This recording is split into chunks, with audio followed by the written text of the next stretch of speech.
12 News, your local election headquarters today. Election day in several southeastern Massachusetts cities. Yeah, big race in Fall River where the incumbent is contending with the city council president to keep the corner office, both vying to lead the city's recovery after its former mayor was sentenced to federal prison. 12 News reporter Erica Ritchie live in Fall River right now with the very latest from the candidates. Erica. Yeah, and so guys, remember that today's election for mayor here in Fall River comes on the heels of the former mayor, Jason Correa, being convicted on those federal extortion and bribery charges, sentenced to federal prison, particularly as they relate to pot shop vendor applications. So that was really a contentious issue, a big campaign issue for both candidates during the campaign. Also in our recent episode of Newsmakers that aired over the weekend. But as they went back and forth over this throughout their campaigns, there was one thing that they could agree on going into today. We're going to go forward and do what's best for the city of Fall River, not for Cliff Ponte, not for Paul Coogan. We have to work in the best interest of the city. Look, there is nothing personal, in my opinion, between my opponent and myself. It really just comes to my style and his style are different leadership styles. So which style resonates with voters in Fall River? Well, that's what we'll find out today when they come out and they cast their ballots. Over the weekend on Newsmakers here on WPRI 12, the two candidates got into a heated debate where they sparred over the issues like those marijuana vendor applications and police staffing and the city's finances.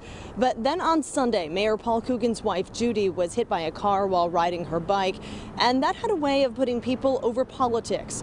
Watch now how emotional the mayor got yesterday when we were talking with him about the timing of her accident. You don't know my wife.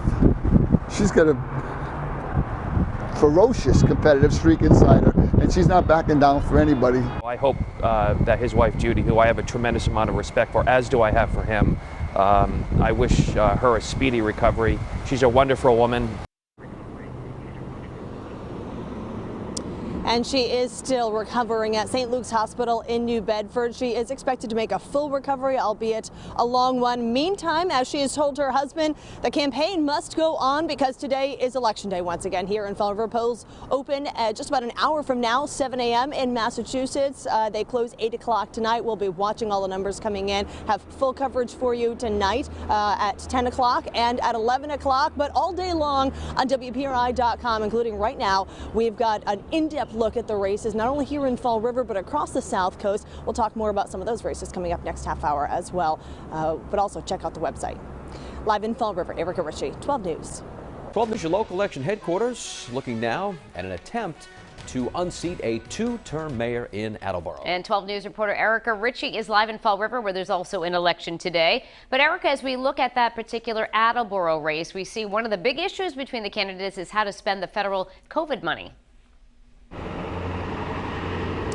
That's right, Danielle, both on the campaign trail and in their recent debate on our Newsmakers show, that roughly $17 million that the city stands to get in federal COVID money was really a hot button issue among the mayoral candidates in Attleboro. Take a listen. All these different initiatives that he's coming up with, there's no plans behind this. And if there are plans, where are they? We haven't seen them. Just because he doesn't know what's going on, it doesn't mean nothing is going on. And that's Mayor Paul Heroux. He says if elected, this will be his third and final term as mayor. But his challenger, former state trooper and anti-terrorism expert Todd McGee, says now is the time for change, especially with things like the pandemic relief money coming down the pike. And this isn't the only race that voters in Attleboro will cast their ballots on, by the way. There are also some city council seats and school committee seats that are up for grabs in Attleboro as well, along with in Fall River, where we are, New Bedford and Taunton. Also in Taunton, there is a mayoral race there as well today, but Mayor Shauna O'Connell is running unopposed. Big mayoral race here in Fall River. We're going to talk more about that coming up top of the hour over on Fox Providence. Polls opening just about 30 minutes from now. We've been seeing workers show up here in Fall River. They are open until 8 o'clock tonight. If you are still undecided about who you might vote for if you live in one of these municipalities where there is an election today, let me encourage you to head over to our website, WPRI.com. We've got an in-depth look there right now on all of the races that are out there today. That's the latest live in Fall River. Erica Ritchie, 12 News.